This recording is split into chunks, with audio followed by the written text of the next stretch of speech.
কুঁদরি এই সবজিটা দিয়ে যে এত মজার একটা রেসিপি তৈরি করে নেওয়া যায় না দেখলে বিশ্বাসই করবেন না। আর যদি এভাবে একবারও না বানিয়ে খাওয়া হয় কুঁদরির এই রেসিপিটা, একবার শুধু বানিয়ে দেখুন। দুপুরের গরম গরম ভাতের সাথে খেতে এটা এত মজার, নিমেষে এক থালা ভাত শেষ করে দিতে পারবেন, কোনো কিছুর দরকারই হবে না। যারা এই কুঁদরি সবজিটা একদমই অপছন্দ করেন তারাও দেখবেন চেটেপুটে খেতে থাকবে, এতটা মজার হয়। নমস্কার বন্ধুরা, নতুন একটা পর্ব দেখার জন্য আপনাদের সকলকে স্বাগত জানাই। আজকে বানিয়ে দেখাবো গরম ভাতের সাথে খাওয়ার জন্য কুঁদরির ভীষণ মজার একটা রেসিপি। কুঁদরি হয়তো আগে এভাবে কখনোই আপনারা রান্না করে দেখেননি, এভাবে একবার বানিয়ে দেখুন, গরম ভাতের সাথে খেতে ভীষণ ভালো লাগে। দেখবেন এক থালা গরম ভাত নিমেষেই শেষ করে নিতে পারবেন। যারা কুঁদরি খেতে অপছন্দ করেন তারাও চেটেপুটে খেয়ে নেবে, এতটা মজার হয়। তো চলুন, আশা করছি রেসিপিটি আপনাদের অনেক ভালো লাগবে। এখানে আমি নিয়েছি 250 কুঁদরি। এই দেখুন, আগে থেকে একটু পরিষ্কার করে ধুয়ে রেখে দিয়েছিলাম। আর এই কুঁদরি সবজি কিন্তু আমরা অনেকেই ঠিকঠাক ভাবে রান্না করতে জানি না, তবে আজকে যেভাবে রান্না করে দেখাবো এভাবে একবার বানিয়ে দেখুন, দেখবেন শুধু কুঁদরি সবজি খেতে চাইবেন। এবারে কুঁদরিগুলো আমি একটু কেটে নেব।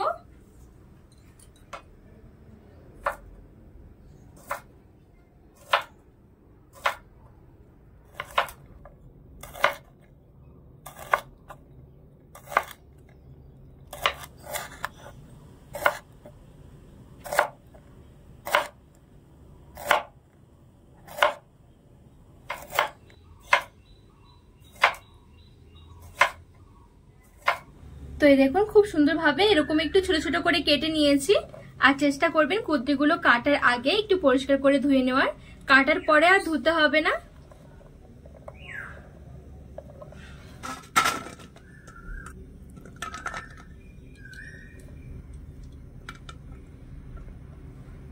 তো কুঁদরি কেটে তুলে নিয়েছি একটা প্লেটের মধ্যে। আর আমি এখানে দুটো পেঁয়াজ নিয়েছি। এবারে পেঁয়াজটা একটুখানি মোটা মোটা করে কুচিয়ে নেব।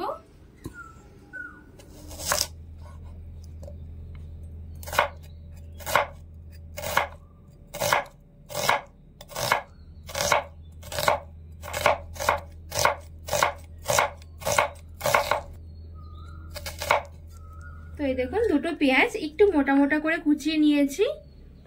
এবারে গ্যাস ধরিয়ে এখানে একটা কড়াই বসিয়ে দিয়েছি। কড়াই গরম হয়ে গেলে 1 টেবিল চামচ দিয়ে দিচ্ছি সরষের তেল। আর অবশ্যই রান্নাটা সরষের তেলে করার চেষ্টা করবেন, তাহলে খেতে অনেক বেশি ভালো লাগবে। আর এখন আমি তেলটা একদমই অল্প দিয়েছি, পরে আবার একটু তেল ফোড়ন দেব। তেলটা গরম হয়ে গেলে কেটে রাখা কুঁদরিগুলো তেলের মধ্যে ছেড়ে দেব।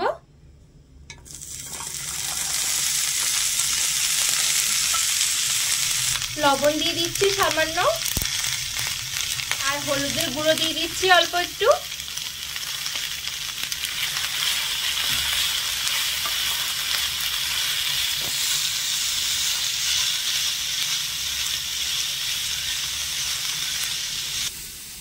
লবণ আর হলুদটা দিয়ে নেড়ে ছেড়ে একটু ভেজে নেব। আর একটু ঢাকা দিয়ে দিচ্ছি, খুব তাড়াতাড়ি করে নরম হয়ে যাবে। এখানে আমি 5 মিনিটের মতন একটু ঢাকা দিয়ে রেখে দিয়েছি। 5 মিনিটের মধ্যে দেখবেন অনেকটা নরম হয়ে আসবে।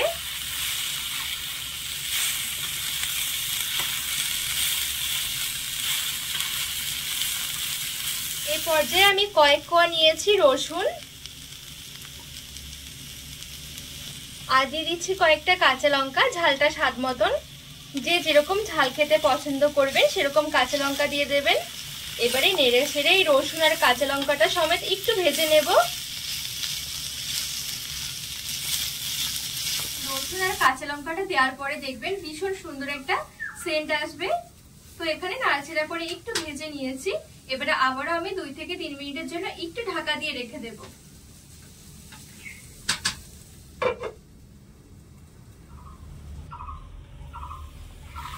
তো আরো 2 থেকে 3 মিনিটের মতন ঢাকা দিয়ে রেখে দিয়েছি। এখন রসুন আর লঙ্কাটাও খুব সুন্দরভাবে ভাজা ভাজা হয়ে গেছে। এই পর্যায়ে অল্প ধনেপাতা থাকলে একটু দিয়ে দিতে পারেন, ফ্লেভারটা খুব সুন্দর আসবে। একটু নেড়ে ছেড়ে মিশিয়ে নেব।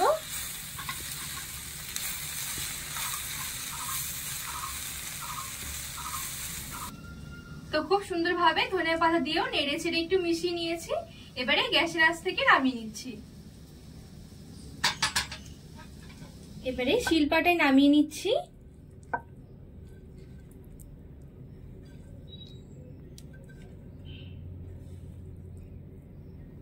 এবারে শিলপাটায় একটু বেটে নেব।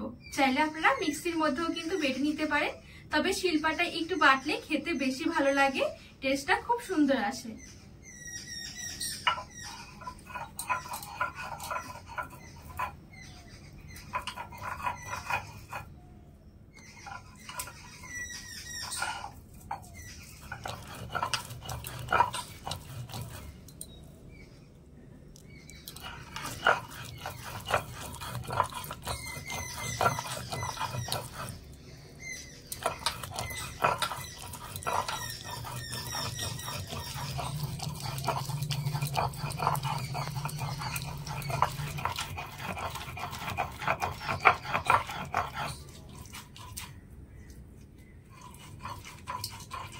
তো এই দেখুন খুব সুন্দরভাবে এখানে আমি শিলপাটায় একটু বেটে নিয়েছি। আর এটা যে একদম পুরোপুরি পেস্ট বানিয়ে নিতে হবে এমনটা নয়, একটু খসখসে করে বেটে নেবেন, তাহলে খাওয়ার সময় মুখে পড়বে, দেখবেন খেতে ভালো লাগবে। আর যদি আপনারা মিক্সির মধ্যে বাটতে চান সেক্ষেত্রে একদম পুরোপুরি পেস্ট করবেন না, একটু খসখসে করে অল্প সময়ের জন্য বেটে নেবেন, সেক্ষেত্রেও কিন্তু খুব সুন্দর হবে।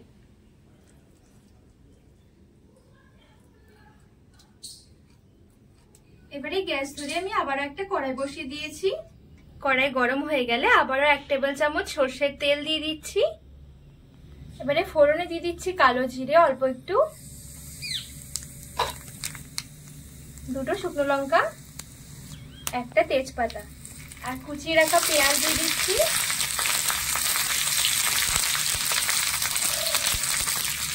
পেঁয়াজটা নেড়ে চেড়ে একটু ভেজে নিতে হবে, একটু লাল করে। আর কালারের জন্য একটু হলুদের গুঁড়ো দিয়ে দিচ্ছি, অল্প একটু দিয়ে দিচ্ছি লবণ।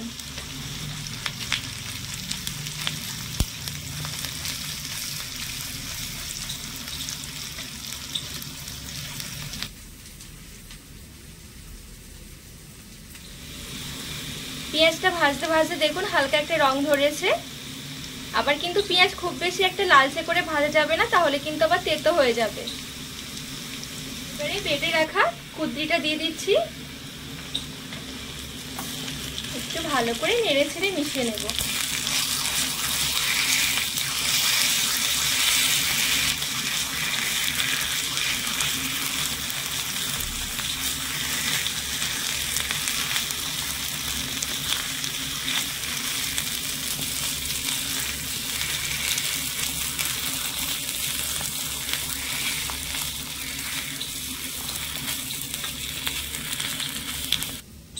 তো খুব ভালোভাবে নেড়ে চেড়ে মিশিয়ে একটু ভাজা ভাজা করে নিয়েছি। আর এই দেখুন দেখতে কতটা লোভনীয় লাগছে। এটা গরম ভাতে খেতে ভীষণ মজার, একবার হলেও বানিয়ে দেখবেন। একদমই সহজ, অল্প সময়ের মধ্যে কিন্তু তৈরি করে নিতে পারবেন। এবারে গ্যাসের আঁচটা বন্ধ করে নামিয়ে নিচ্ছি। দুপুরের গরম গরম ভাতে যদি এরকম একটা রেসিপি থাকে তাহলে কোনো কথাই হবে না। যারা দেখবেন এই কুদরি সবজিটা একদমই খেতে অপছন্দ করেন তারাও চেটেপুটে খেতে থাকবে।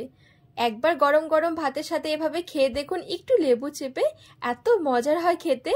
1 থালা ভাত দেখবেন নিমেষে একাই শেষ করে দিতে পারবেন, আর কোনো কিছুর দরকারই হবে না। আজকে এই কুদরির রেসিপি আপনাদের কেমন লেগেছে অবশ্যই কিন্তু কমেন্ট করে জানাবেন, আর একবার হলো বানিয়ে দেখবেন, খেতে ভীষণ ভালো লাগে। তো রেসিপি ভালো লাগলে চ্যানেলটিকে সাবস্ক্রাইব করে পাশে থাকার অনুরোধ রইল।